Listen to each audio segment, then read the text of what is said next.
Height button সেটগুলো যেসব ক্ষেত্রে দেখা যায় এলইডিতে লাইট আসে না, তো সেক্ষেত্রে ডিসপ্লে চেঞ্জ না করেও আমরা এটাকে কম্পেয়ার করতে পারি।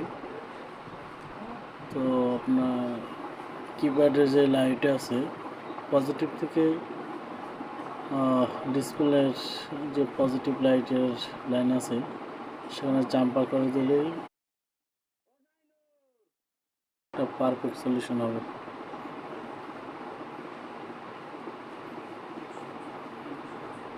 এই পজিটিভ থেকে দ্বিতীয়তে পজিটিভ আছে, বিশেষ করে 16 পিনগুলো জন্য এটা পারফেক্ট। বর্তমান নতুন মডেলের সেটগুলো সমস্যাগুলো বেশি দেখা যায়, ঘাবড়ানোর কোনো কারণ নেই,